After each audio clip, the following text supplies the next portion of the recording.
We're live. Hi, this is I want to introduce you to Dory. She's our functional diagnostic nutrition practitioner like me. So we are both nerds and keto specialists, and we actually both focus a lot on cravings and basically living our life as a health adventure, because what we're noticing, which is really fun, and I'm hoping that this chat that we're going to have is kind of fun and exciting for you too, because we just bounce off each other and complement each other. And Dory, she's also a trained stress and cravings expert, as well as the functional diagnostic nutrition practitioner. And she's a certified massage therapist, yoga teacher, resilience coach, and an EFT practitioner. And Dory, tell me a little bit about EFT and how that works towards helping with cravings as well. Yeah, absolutely. And thank you so much for having me on. Super excited. So EFT stands for Emotional Freedom Technique, and it's also otherwise known as tapping. And just because you and I are in the health space, I feel like everybody knows what it is. But then as I start talking to people about it, I realize there are quite a few people that still don't know, or if they know kind of what it is, it's that weird thing where you tap yourself in different parts of your face.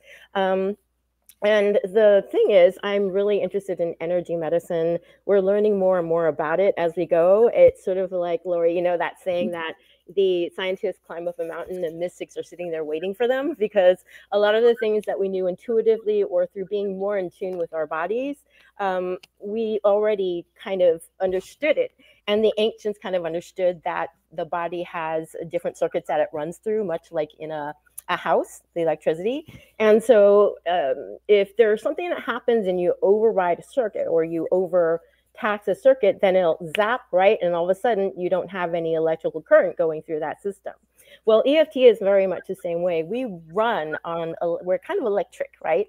People think that's kind of odd, but then what do we do to check on our heart rate, right? We have like EKGs, and we have, when you touch somebody and you're like on a carpet or something, you feel a zap. And so anyways, I learned that EFT is the use of different meridians, just like in traditional Chinese medicine. And what it does is that it helps reset energy, and it resets like thought patterns, which are also energetic.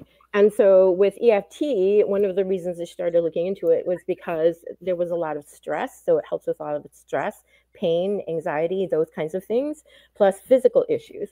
But with regards to how it helps with food and cravings, when you're tapping on certain points of the meridians, it helps to shut off that craving. And there are a lot of different causes of cravings, like you and I talked about. You're very deep into the biochemistry, physiologic, and with EFT, you tap into some of that, but you also tap into some of the emotions.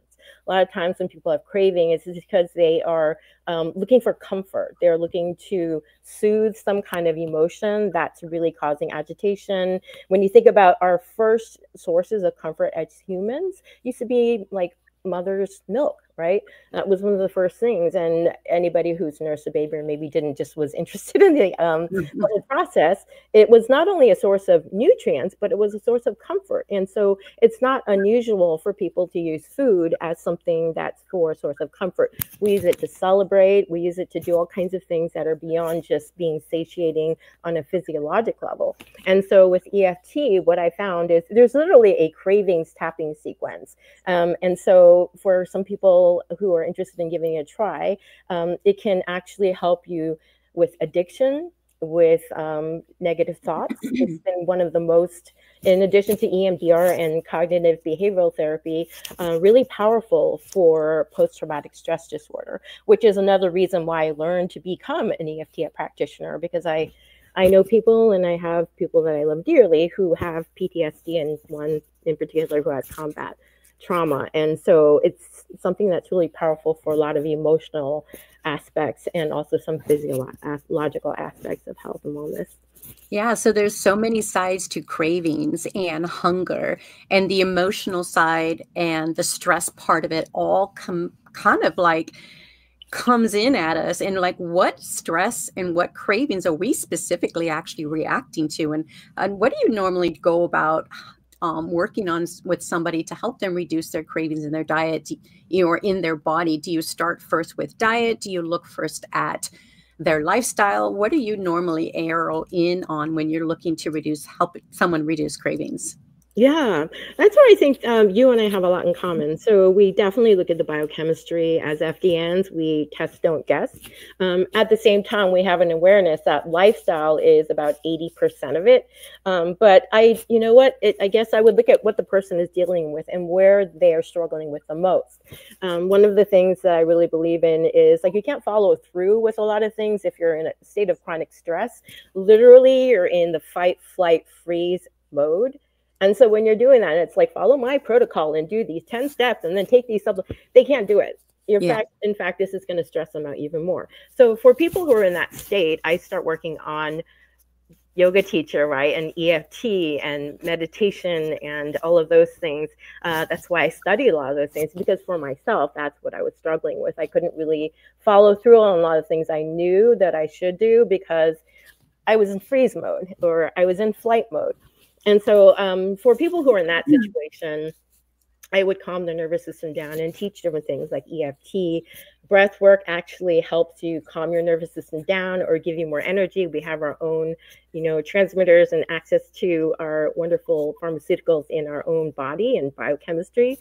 And so for people who are really stressed out and in burnout, as you know, I mean, you're going to be in cravings, you're going to have cortisol spikes, and that's going to spike your insulin, that's going to put sugar into your blood, and then it doesn't matter what kind of food you're having or what you're doing, you're going to have problems, you're going to have cravings, you're going to be in that, hyperglycemic roller coaster. Yeah, you're going to have elevated blood sugar levels that will show on a CGM, even just related from stress and cortisol levels. Exactly. In fact, that's something that you and I were geeking out on. We were talking about our CGM experiences. It's all very fascinating to see all that happening.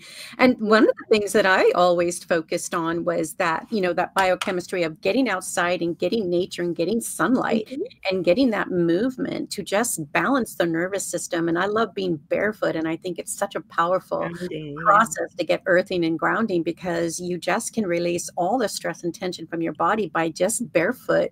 And then going in the backyard in your garden, and I just weed barefoot. I'll do all my gardening barefoot. And I'm always like, okay, better not damage your feet. But every now and then I'll step on a thorn. Like I've got a thorn. I had a thorn problem this week where I stepped on a thorn. Ouch. And, but, for the most part, it's just what really helps me deal with cravings is the sunlight. And so that's my modality that I function on. And there's so many different things we can do. And that's why it's such a big topic. And I'm so excited to have you here, because you come at it from a little bit of a different angle, where yours, even though we both are keto and we both dialed in keto and we both dialed in our diet and we're doing all the things with our diet, we have to look at environment and what is our specific triggers that we have to focus on. And so getting the understanding how all of this can work to correct our environment and to support ourselves specifically.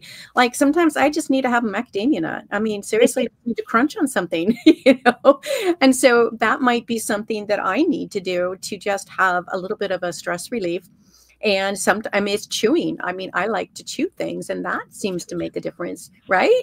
And it can't just be like, I was never satisfied with this, like a liquid shake. I mean, I didn't feel like I ate at all, and that didn't do anything for my hunger or in my nervous system. And so what I would always do would just make it like into a chia pudding and make it thick and make it crunchy, add the nuts, add the granola. I'm like, I needed something to chew on. So yeah, it's fascinating. Absolutely. I mean, I think that people say that emotional eating, when they say that, seems like a bad thing, but I feel like there's a place for it. There's definitely a place for it. It's just that you don't want to go. It's everything in dose makes the medicine or the poison. So you want to be able to enjoy your food. You want to be able to have it for soothing and comfort, but not have it go overboard. Right. And that's where the balance can come in. Excuse me. One of the things with the balance that I'm noticing is when we balance in a low carb diet and focus more on a protein-based diet, we're actually going to focus on nourishing our body.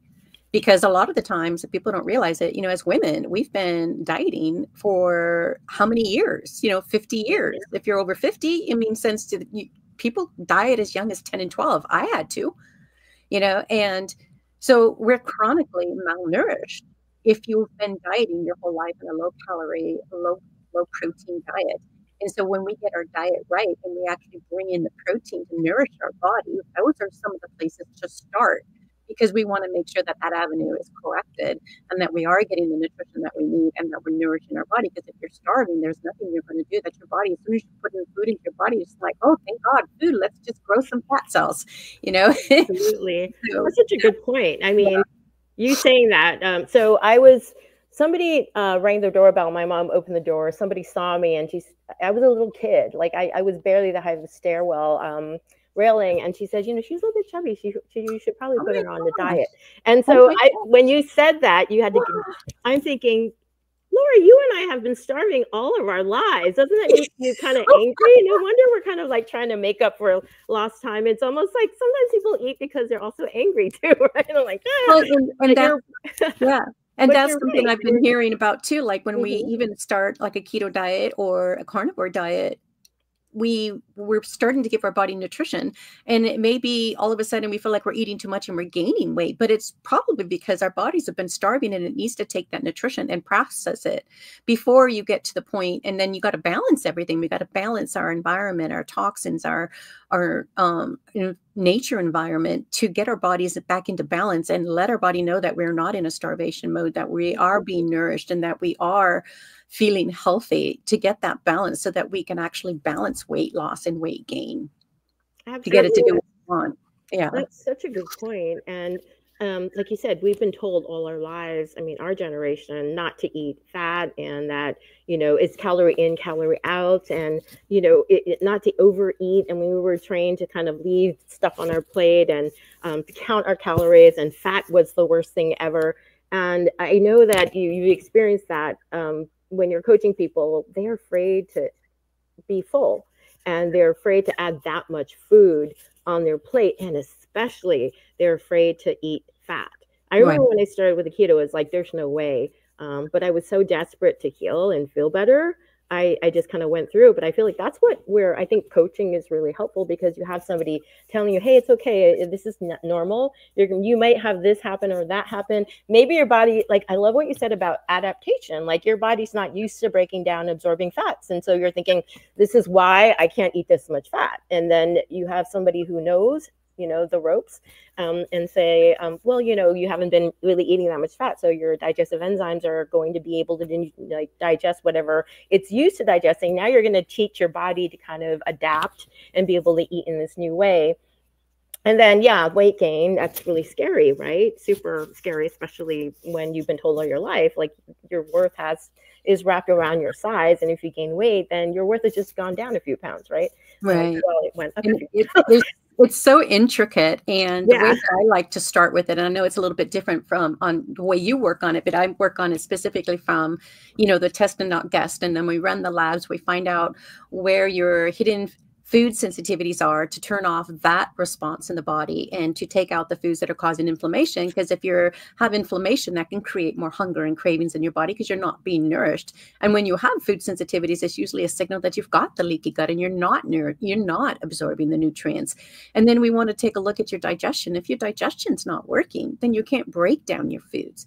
And a lot of the times, what I've been noticing, especially seeing these in the lab works that I've been running, is there is fat malabsorption, there's protein malabsorption, there is issues with low bile acid. The body is not detoxifying, it's not absorbing its food, and then everybody's on an antidepressant. Well, part of the problem that I've discovered that I think is super exciting is we just need to be able to absorb the amino acids into our brain so that our brain's neurotransmitters can function the way they were designed, but that's been blocked. And so when we get the digestive system and we dial that in and figure out what's going on in the body, finding those hidden healing opportunities can really collapse the time it takes to get our health back on track. And I think that is so exciting. And every time I run labs and find these for people, I'm like, this is so awesome. Look what we found. You get to practice now.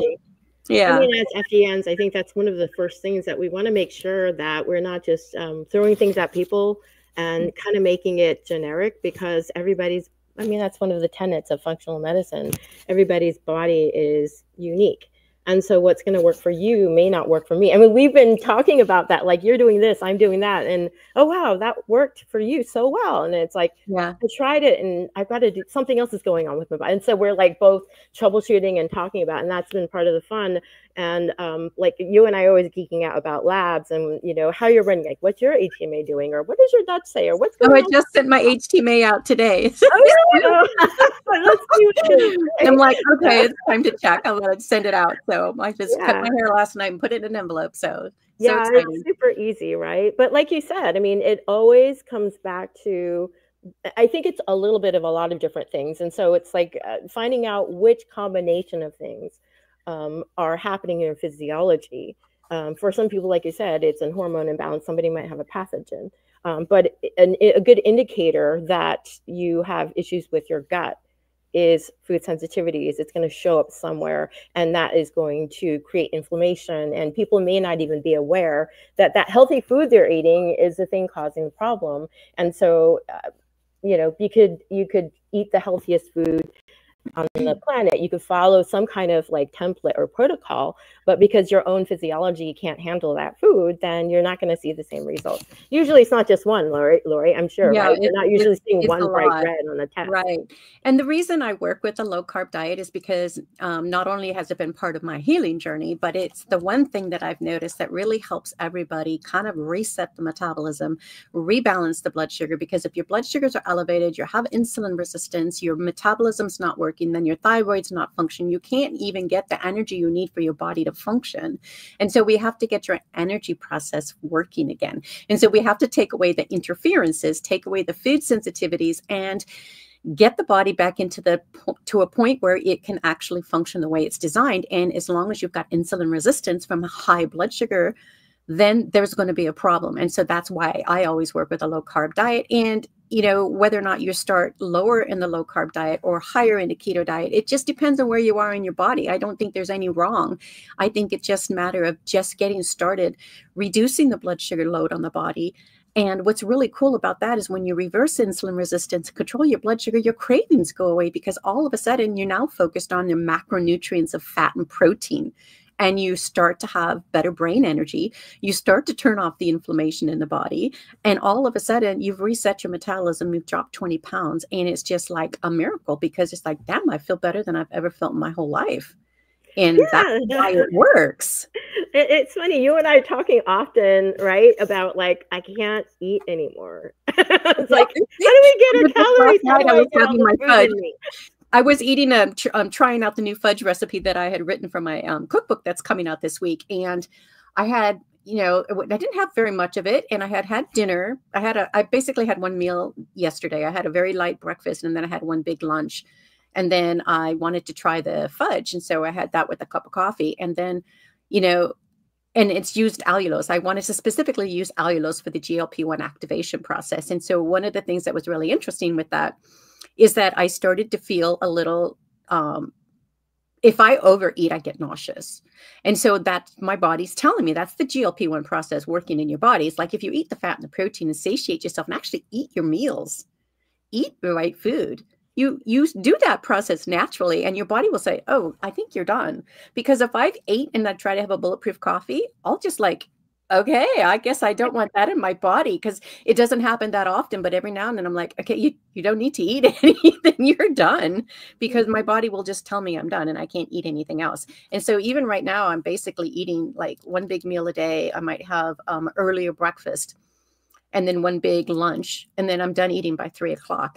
I'm not hungry after that. I can't eat a whole lot after that, because my body just says you're done. And that's what's cool about that, is we're activating our GLP-1 process, which is your natural appetite control process, where it says, you know, you're not hungry, you don't need to eat. And what we want to do is create that process. We don't, you know, well, why don't you tell me a little bit about what you think about that? Yeah.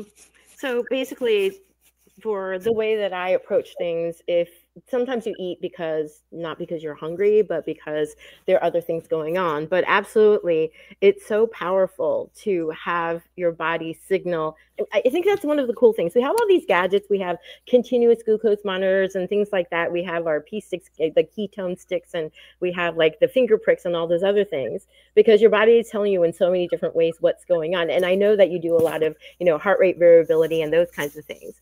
But I think that it's so valuable to get in tune with your own body's cues.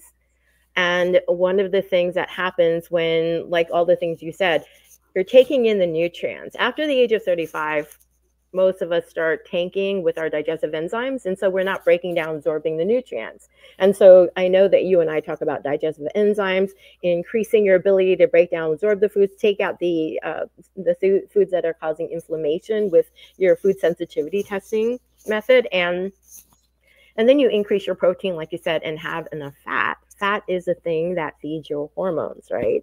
So especially, I wanted to ask you about women in midlife and why the keto lifestyle and low carb lifestyle is super helpful. But when you have all these things dialed in, yeah, I absolutely had the same thing happen. And even with somebody who has a history of disordered eating and cravings and emotionally, all of it, when I have my nutrition dialed in, then it just all kind of shifts. Like you said, the noise in the background, all the anxiety, all of that, it just goes away. And it's like magic, especially for somebody who has, and I'm sure you'll agree, diet culture is part of the reason why all of these disordered eating patterns and emotional eating and everything has been taking place. And we feel like it's kind of our fault because we're flawed or whatever. It's because we weren't getting our basic foundational nutrition met. And then we weren't getting any of the neurotransmitters. The serotonin is in the gut, right? And then our sleep is disrupted because serotonin turns into melatonin.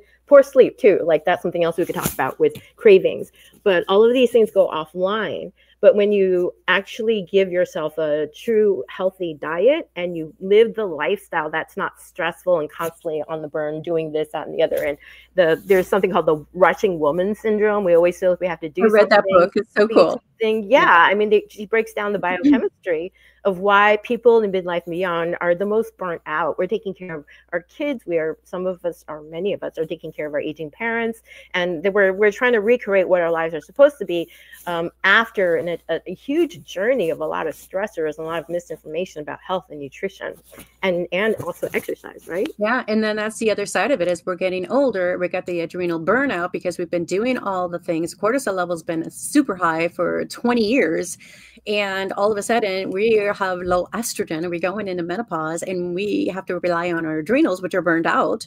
Or all of a sudden cortisol is still stuck up too high and we're in a catabolic state. And then we can end up have higher insulin levels, more cravings, putting on more body fat. And, there is that issue too. So that's the other side of this is that, the hormone balancing, which is where we are at as both women over 50, is we've got our diet dialed in. We do both feel good when we have a higher fat diet. And we can notice that when we do have higher fat, we actually lose more weight, which is really fascinating.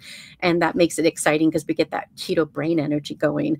But it's basically looking at that hormone balancing with HTMA, the hair tissue mineral analysis, so that we could see what our 4 major minerals are really doing. Like, if your sodium and potassium is tanked, your adrenals are going to be on the floor. And then so is your thyroid. And so we want to look at that. And then like women over 50, we're also worried about osteoporosis. That's and heart health. But if our calcium is stuck in a shell and we're not absorbing our calcium, we need to know that information. And so that's why it's really nice to be able to get a hair tissue mineral analysis test and really figure out all of those details. And that's just part of having health, a health at home as a hobby. And that's what I look at it as, when we can make it a hobby and get excited about all the opportunities that we have to figure all this out, one step at a time. I mean, we're more advanced. And so we do a little bit more things than other people, but that's why we guide others into it too. Then that's where the BHRT comes in, is what you need to do to get there before you start that. Why don't you give me a little bit of history on what you're doing with HRT? Yeah, thanks for asking. So I know that you've already taken, some education about BHRT, and you have a process that I really like. So I want to make sure we talk about that too. But you and I were, I mean, that's part of one of those things. It's kind of intimidating, right? And like you Yeah. hear all of these things about bioidenticals. There's so many options. We had that bad research that scared us away from estrogen, and now there's actually a backlash and resurgence. Everybody's hopping on the bandwagon. And it's like you said, all like just a moment ago, it all starts with like the foundations. And so my thought about bioidentical hormone replacement therapy, and I did take a program and got certified as a midlife hormone mastery coach. It was 2017, before everything blew up about bioidenticals. And so, if your adrenals aren't working properly, then it's hard for your, so what's happening is in your 20s, your body, your adrenals are probably taking care of 25% of your sex hormones. Then you reach like your 30s and 40s, and things start shifting around. Your ovaries start to quiet down a bit. 50% of your adrenals now is taking over that burden. Not burden, but that opportunity. And then when you get into menopause, then 90% of your hormones are created in your adrenals. And so, like you said, exactly, you said it, but you said it in a different way. By the time we're in midlife, I mean, our adrenals are in the tank, and it's expected to do all this additional work. And it's kind of like it's paralleling like our life situation, right? We have so much to deal with right now. We're already exhausted, and you're giving us more stuff to do. And so if you're not taking care of your adrenals, you're kind of, behind the gate, right? You're kind of behind. And so, when your adrenals are optimized, then what nature is giving you in the way of estrogen and testosterone, progesterone, even cortisol, and those kinds of hormones, DHEA, is going to be better if your adrenals aren't so stressed out and basically stealing away all your sex hormones to put it into your stress hormones. And again, that's where the whole blood sugar thing fits together. You're helping women redirect. Like, let's not put everything into cortisol and blood sugar and all the rest of it on this side. Let's push it back and give it some space to do the thing we want it to do, which is to create those hormones. And it's creating like 80 to 85%. I mean, it's the before menopause estradiol, but then afterwards it's estrone. Of course, it's in body fat and it's in other places, but it's mostly being produced in your adrenals. And so I feel like you want to make sure that that's really in the optimal state in order to be able to move into midlife beyond elegantly. And if you choose to use bioidentical hormone replacement therapy, that your body is able to use it to the best. Because even when I was taking that midlife hormone mastery program, they were saying that if your adrenals are optimized, then you're not really optimizing these expensive hormones that you're taking externally. And to your point about the hair tissue and mineral analysis, one of the reasons why I love it's my favorite test, been geeking out on that, like you said, you were talking about, is because it actually, your minerals are the spark plugs to your body.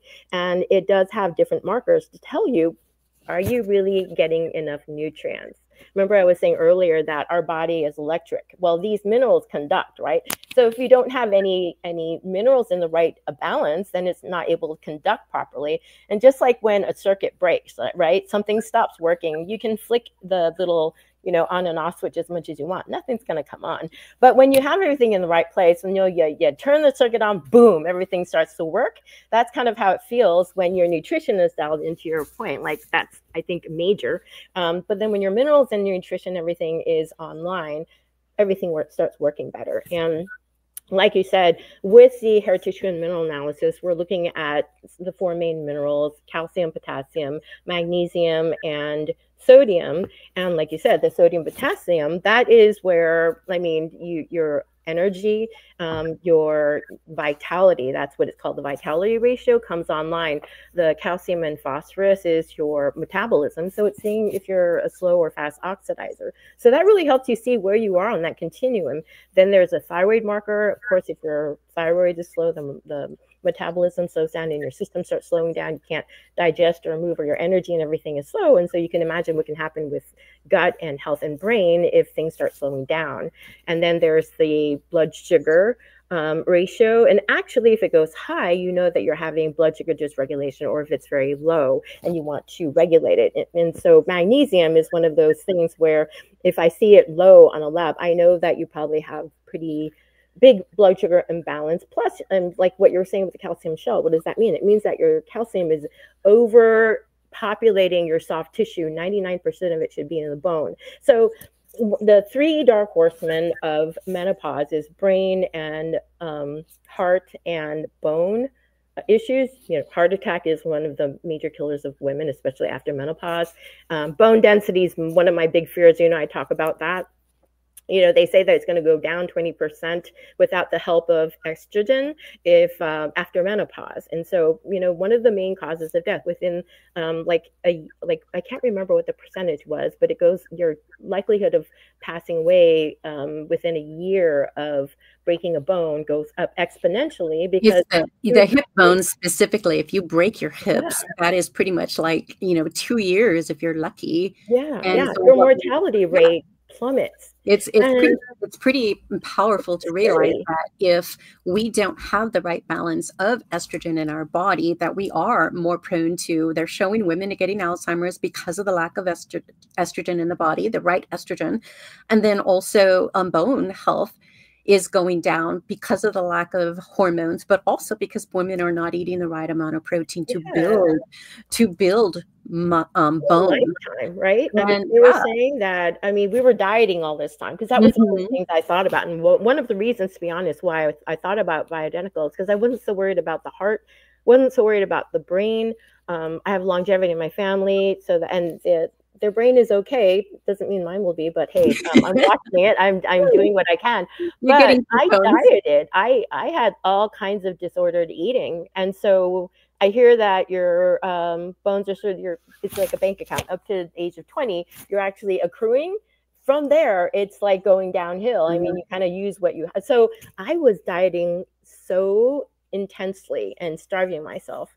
Up to that point, I'm thinking, wow. And like you said, if you're doing, like, for example, a hair tissue mineral analysis, and you find that all the calcium is now in general circulation, causing joint pain, muscle pain, and calcification, and all these other things, then I guess it's a balance. You can take estrogen, but it's not going to bring that calcification already existing in your body back into the bone. It's going to remodel. But it's not going to do that other thing. So there are things you can do, like taking an example, magnesium, and doing other things and making sure you're bringing in the nutrients and getting the cofactors to get the calcium out of the soft tissue where it doesn't belong and is causing problems and inflammation, and back into the bone. And so I think it's a really good complementary. Also, there's a relationship with copper and estrogen and, you know, the other cofactors. And so I think that when you look at your hair tissue and mineral analysis, which I really do now that I know what I know, and I've been taking the bioidenticals, and I took the HTMA, and I saw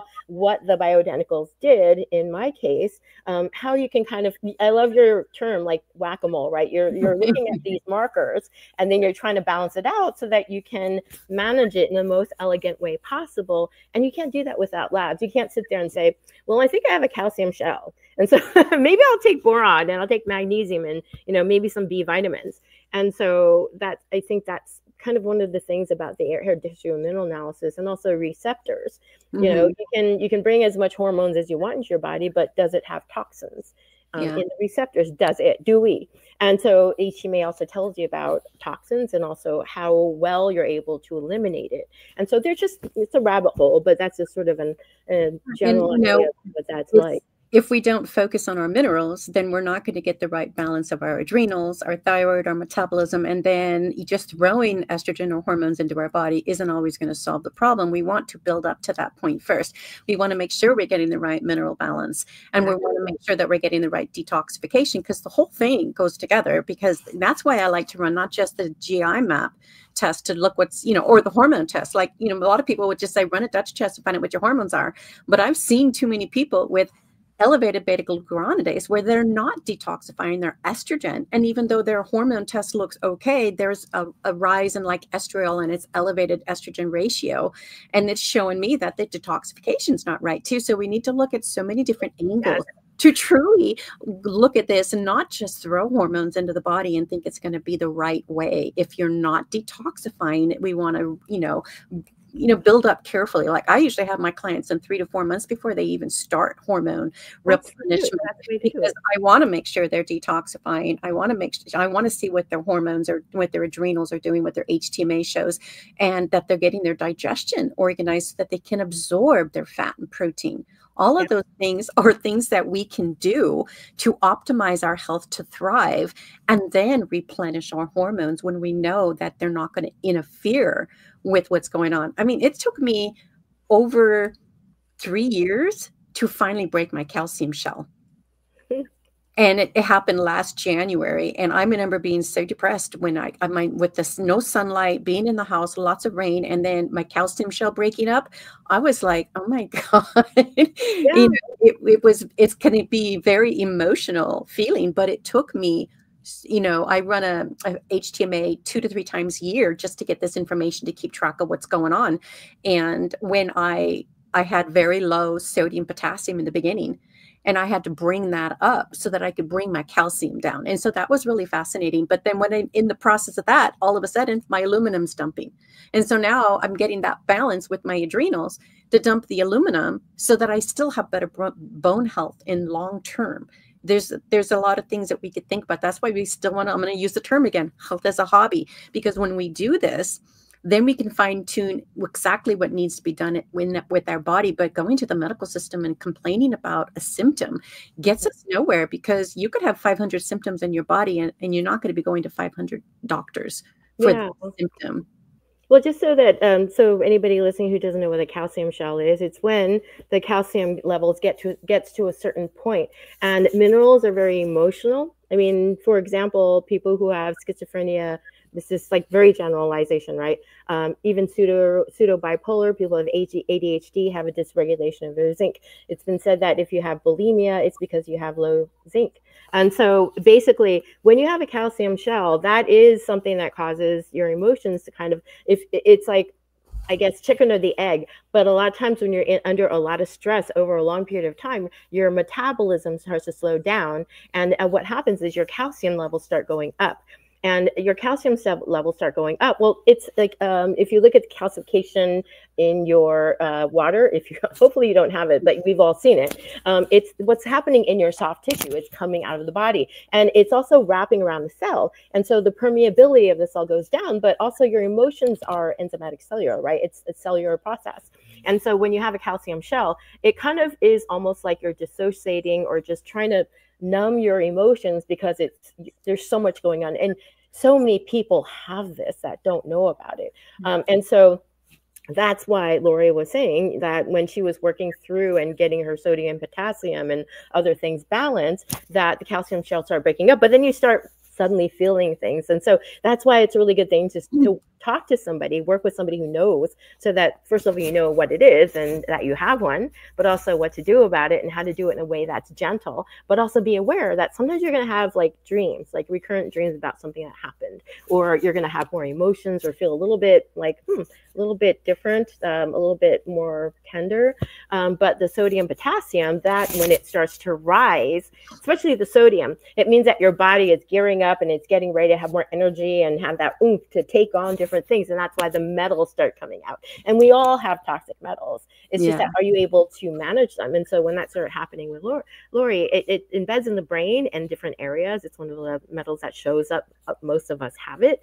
And so when you have that happening, and even the level tells you when it starts going up, your toxic metals, when they start rising in your sodium and sodium potassium start to rise, it means that your body is getting healthier, but it may not feel that way because you have the metal dumping. And so it's just all of these things come into play. And like Lori says, it's really a good thing to kind of understand that these things exist out there and work with somebody that can kind of help you understand it. Then you understand more about your body, how it works, and you have more of an awareness and can be empowered to be your own health detective and be able to advocate for yourself health-wise and emotionally. Yeah, it is such a cool process. And it's interesting that, just changing your diet alone doesn't always solve cravings. And because we do have to figure out, how to maintain our adrenal balance, why our adrenals may not be where we are. But if we get that snapshot by looking at the testing, then we can see what to address more readily. And now you have a roadmap in front of you to actually work on, and it's not just whack-a-mole. You're not just guessing. You're actually Right. figuring out what you need to do. I mean, I finally got to the point where I didn't have to buy chromium because I've always been low on chromium. I'm still low in selenium, but it's up higher.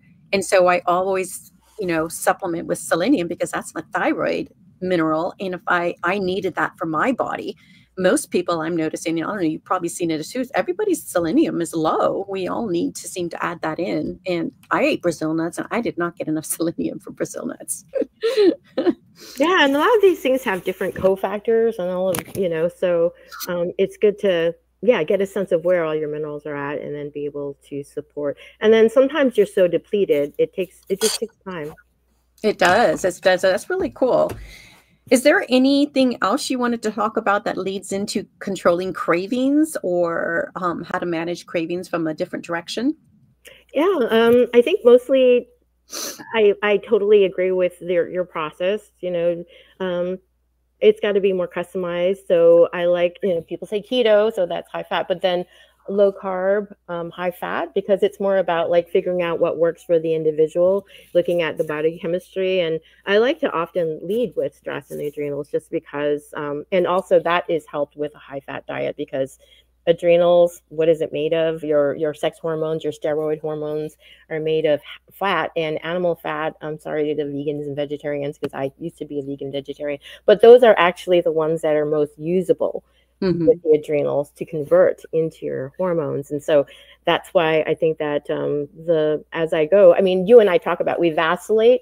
We're not always like, sometimes you and I go carnivore. Sometimes we go into keto, and it's like, it depends on what's going on and, what our goals are. But I think that whole continuum, and it's not just one thing. I mean, I think the points that you and I were making were that there are different ways to manage your cravings. A lot of it is lifestyle nutrition. And then especially if you're having a really difficult time, lab testing, even if I feel like optimization. Right. Prevention, optimization. I had one client that came in, she didn't really have a lot of symptoms, really couldn't even fill out the metabolic analysis because she said, I don't have any symptoms.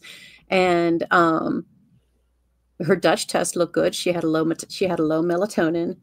And everything else looked okay. I think she had 2 markers that were off. But what we found was in the GI map. That's why I don't just run the Dutch test. Well, I want all 6 labs if I can get them because they give you complementary information and they correlate with each other. And her food sensitivity test correlated with the gut test and a huge pathogenic bloom that she had no clue about, that was caused from more of a vegetarian diet, and that she needed more protein. And it said that when you researched the bacteria that she had. It was so fascinating. And she was so excited to find this, and she's just being proactive. It really helps, right? Because somebody can tell you and say, hey, this worked for a lot of people. But then when you can actually see the biomarkers, it's so empowering because suddenly you know what to do. And you and I know that a lot of people come to see us. They've been struggling for many, many years. And they're listening to what somebody says, we did it too. I do it too. But then at the end of time and time again is, like you said, test, don't guess. Like this is a whack. I mean, you're going to be going down a rabbit hole. Be an N of 1. Do things. If it don't work, then try something else. But you also want to get good data points on your unique body chemistry so that you're actually not guessing about every single little thing. And you're able to kind of see progress too, right? That's the other thing about labs. You get to see progress. And so that's why when people say, labs are too expensive, it's not worth it. I mean, I kind of want to get in your face a little bit and say, well, how much have you invested on something that is really important to you? I know you and I probably have earned PhDs and a lot of functional practitioners in what we've invested in our business and in our wellness. And because we're so passionate about it. And so I kind of feel like that it's worth this investment to be able to not be afraid, to know what you're going for, and to be able to see markers to kind of affirm. And sometimes when you change something, things change. And so that's the other thing. Something's working, right? We've all seen this happen. All of a sudden, it's not working anymore. I'm screwed, or it doesn't work. No, it's because your body chemistry changed. Yeah, there's something changing. Your sound is just a little off, so check what you're. It's probably the mic. I'll probably hold it this way. Is that better? Oh, that's perfect. Yeah, it was just going off a little bit. Yeah. So just there's, we don't really know why, what's happening in our body. And I mean, I spent the last 25 years researching and studying diets, living the diets, trying to figure out what was going to work for my body. And it wasn't until I went low carb, and that's one of my biggest focuses and why I have my food, my ebook coming out. That's a recipe book, is because it's based on the food bridge concept, which I like to bring out and say that if long as you get into a lower carb diet so you can balance your blood sugar levels and get your metabolism to reset, get off the standard American diet, they call it SAD, get off that, go over to low carb. So follow the bridge and go to low carb, make everything low carb, whatever it is that you want to eat that you feel that you need to have. Like, we have all of those emotional stressors that cause these cravings. And if you want a chocolate chip cookie, I've got a recipe for that. You make it keto, you make it low carb. You could do the same thing with Irish soda bread. I make a carrot cake. It's in my book. It's a gluten-free, sugar-free carrot cake, and I love it. I use it for celebrations, and I don't see there's no reason why we don't need to celebrate. We just want to get into a lifestyle that is an anti-inflammatory lifestyle. Use the foods that are going to make our body and our brain healthy again. And I think that is like the number one place to start to DIY anything, is just to get your body into following the food bridge concepts, get into a low carb paleo diet and start fine tuning it. If you're trying to lose weight, you're going to need to go lower on the carbs. If you've got pre-diabetes or diabetes, you're going to need to go lower on the carbs. So everybody's going to be a different place. And yet, if you had a roadmap in front of you to know exactly what to do, this recipe book can kind of give you a good optimized process of foods that you can eat and give you the inspiration and motivation. I'm always about inspiration and motivation. Because if I could lose 100 pounds, there's no reason why anybody else can't do it too. And really just stay with it and do it. And, having this ebook that I have coming out, I've got so many good pictures in there that show me thriving. And I think that's powerful in its own little set. And then using these recipes that have helped me stay the course, help me with my stress management. Because I don't think I could have done straight into carnivore. I still used the food bridge process because I did use some bars. I mean, a lot of people will say you don't need them. Sure, you don't need them, but maybe emotionally they can be a bridge to help you get to the other side. And then at some point you tighten it up, become more keto carnivore, which is what most people do. They start paleo, start low carb, and then they start getting the nutrition dialed in. Your body starts to feel better. But now, with the process that I've put together, and even the process that you have, we could collapse the time it takes to get healthy in the body by figuring out the adrenal balance, by figuring out what's causing the cravings, by finding the food sensitivities, figuring out what's going on in the gut, and not waiting for disease to set in, but stopping it before it happens. And I love to say that just flip that sugar switch off. You flip the disease-causing genes off in your body, and now you can thrive and you can be active in your 50s and 60s.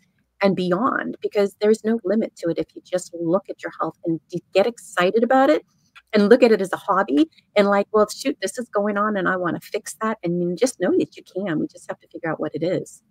Absolutely. Yeah. I tried a recipe. I know, because I was like, hey, so we were having a conversation, and then I was looking at the recipe and I thought, I have all this stuff in my fridge right now. And I'm a lazy cook. I mean, I'm no. So am I. I am actually a really lazy cook. Well, I was surprised at how easy it was, Lori. So I was like, if this is going to take me a long time to do, but I actually wanted to try something. I also fall into a rut, and I, like you said, keep it really simple. And then it's like, it's just grub, right? It's just food. I'm almost intentional about not making it so yummy because I have, food dishes. But I thought, oh, well, let me give it a try and see. And so I made the seafood chowder, and I told you I was going to do it. And so it was fast, like within like less than an hour, I wrote back and I said, I got it done, because It was so easy. I already had a lot of seasonings and spices in my kitchen, super healthy. And my husband's super picky eater. And so I gave him some and I was like, okay, be really he's always honest. So it was kind of a joke. Be really honest. Do you like this? I won't tell if you don't. And he liked it. And he said, yeah, I would like you to add clams and this is this, but this is really Oh, perfect. Yeah. I good. mean, the thing is, all of my, like you said. So I was like, oh, that's really cool. But no, it was very, very, let's talk about cravings. So I told you, I made my ground beef hash, right? And so I had that set aside and I thought, let me make this too, just so that I can get that done and you know, try a recipe. I didn't even need the other food because I was so full. It was like a bowl. It was a not an oversized bowl. And I was surprised. But then with all of the nutrient dense ingredients, of course it was going to feel, even the seasonings and spices and, you know, the coconut, everything is so good for you. So it was really, really good. So I'm really excited that you're putting this out there, especially right now when people are feeling like it's an either or situation. They can either eat healthy food or they can eat like not so healthy food. And it's either they're being good or they're being bad. Why not have all of it, right? The food, I see. I don't look at it as being bad. If you're, you know, if I want to have a piece of fudge, which I did before here, which actually caused me to have a little bit of congestion, which I was interesting. But beside the point is, like, I wanted a bite of fudge. So I had a bite of fudge, but it's low carb. So it doesn't really throw me off. And this is my baking season. So, and I'm working with people who are coming in and just starting in keto, and also people who are more carnivore. But the whole idea is, you can still have fun with food. You can celebrate, and you don't have to say no to, if you're going to go to Thanksgiving, bring a pumpkin pie. I have a recipe for that, and it's sugar-free. And it even has, it's like a pecan pumpkin pie, because I always loved pecan pie. And so I just put, you could make erythritol and monk fruit are really good to making some really candied pecans with some egg white or even some cream. You know, you could put something together. And for the holidays, you don't have to say no. You just want to keep it low carb. That's the bridge you want to follow. And you can feel good about it and still have your cake and eat it too at that point, because what you're doing is keeping it low carb. That was the power. That's what's been one of the things that's really helped me manage cravings, manage my diet and lifestyle, help me lose 100 pounds, was because once I decided to go keto, to go low carb, I never went back. I felt better than I've ever felt my whole life. I reversed depression, reversed pre-diabetes, no longer have to worry about getting diabetes. And I even don't have to worry about, you know, so many things that I had, all the symptoms, degenerating knees, arthritis, you know, risk for cancer, all of those things can just dissipate in your body because you're nourished your body. And when you start low carb, you want to look at the benefits of it. Like, what is your goal? What's your vision? And why are you doing this? And then it just feels exciting. It feels like a lifestyle. That's what you want to do, is to make it into a lifestyle. And that's where the testing comes in too, is because you're creating a lifestyle based around what's going on inside your body, and then using external factors, food as medicine, food as information, even movement as medicine, to help manage our health and lifestyle. It all kind of connects. And, you know, with FDN, we do DRESS, which is diet, rest, exercise, stress, and targeted supplementation. When you address all of those things, little by little, you just dial it in. It's not something you do in a day, but you spend a year, 2 years doing it, and now you're thriving, and you don't have to ever go back and be sick again. It's a wonderful process. Yeah. I mean, one of the things that's really interesting is that people think that this is such a slog. Nothing tastes as good as good health. And when your energy and your mood and your brain is online, it is addictive. I mean, that's the best addiction to have ever. You and I talked about that. I mean, just, you know, feeling good, being healthy and optimizing. It feels, it's the optimal sense of like self-care. And it is something like, I was just thinking about what you were saying about you take the food that you make and you bring it to people. What a great example, because then suddenly they eat and they're like, this is supposed to be good for you. And it kind of just, a light bulb goes off and they're like, tell me more, or bring it again, or give me more. Of course, I have a client that she makes a mean pumpkin cheesecake, and she takes it and she doesn't tell people she doesn't put sugar in it, and they all love it. And so she goes, everybody loves my cheesecake. It's just sugar-free.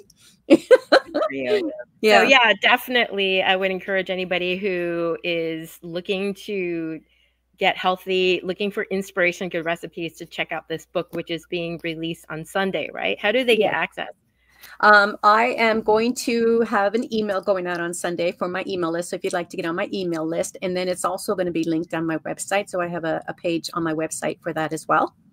And it's going to be at a special Thanksgiving price. That's really exciting. low. Yeah. And then if they're interested, because you did talk about food sensitivities, how do they get in touch with you with that?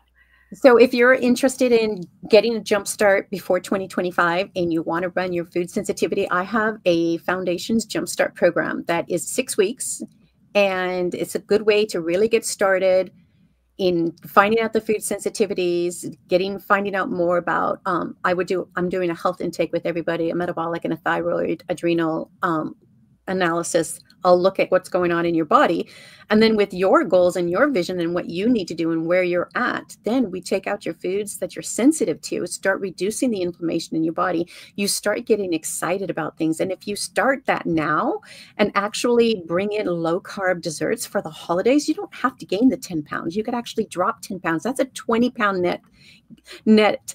How you will look at it. You're not gaining the 10 pounds, but you're losing the 10 pounds. So you're saving 20 pounds. And you're going to be full. I think if you're hungry, you're doing something, you're probably not eating enough, right? None of that hunger game, but then it's not like guessing. The guesswork will be gone because you'll get a roadmap, like Lori said, to what you're supposed to be doing, and you're going to be successful. It's not going to be a whack-a-mole or I did all the things right and nothing happened kind of a scenario. I mean, it's not like we're not eating. You're going into the holidays. You can eat all the meat and vegetables you want to have to satiation. It's the good stuff. And I actually want to make crackers. And as I told myself, I didn't want to eat crackers with vegetable oils, which is, Simply Meals, their crackers do have vegetable oil, and I'm trying to not eat those. So my goal is to actually make crackers this year.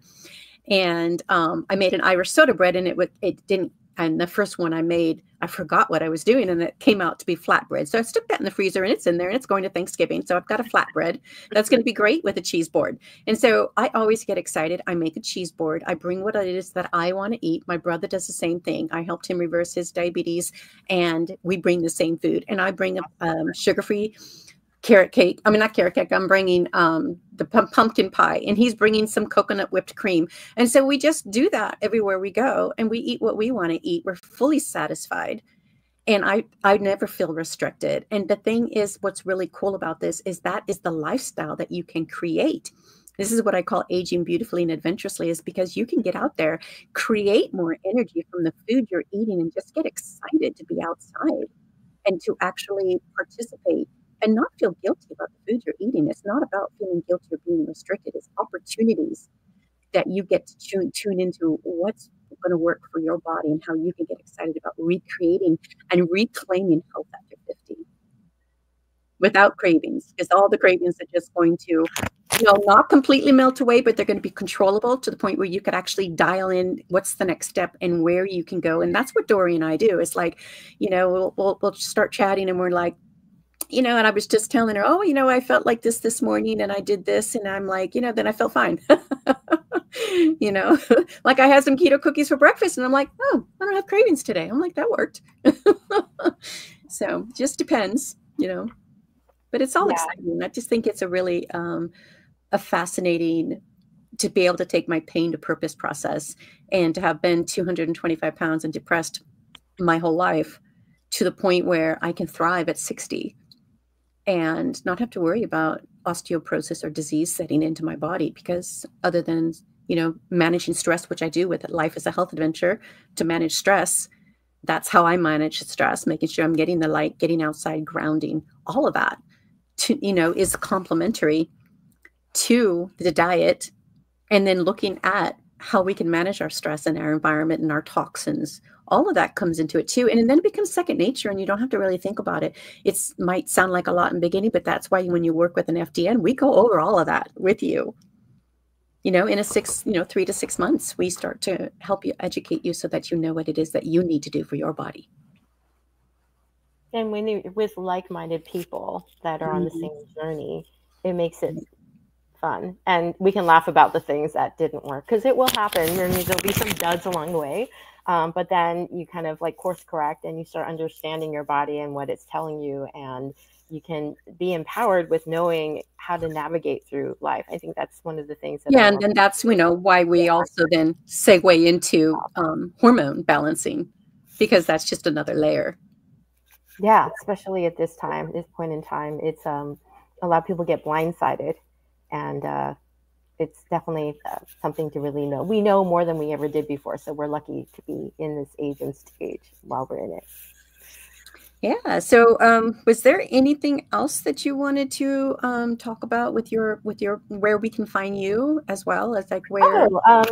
I guess if you could drop a link, I have a 3 ways to ditch cravings fast little PDF, and so if you want to kind of keep in touch, then go ahead and opt in and get that. That's a lot of fun about how to ditch cravings. I'll put that in the notes. So much, and then other than that, you can find me on my Instagram. I'm always talking about things to do to help with stress management, talking about like being an empty nester and being a caregiver and all those things. So very much entrenched in the whole idea of adrenals and helping with hormone health and all the things that you and I like to talk about. So yeah, I'm probably going to do some more chatting together here on YouTube, because there's so many things to actually go over that we can do all in this very first session. Because there's, as you've noticed, there can be many layers to it. And you're just looking at it again as a health hobby. And the first step is going to be diet.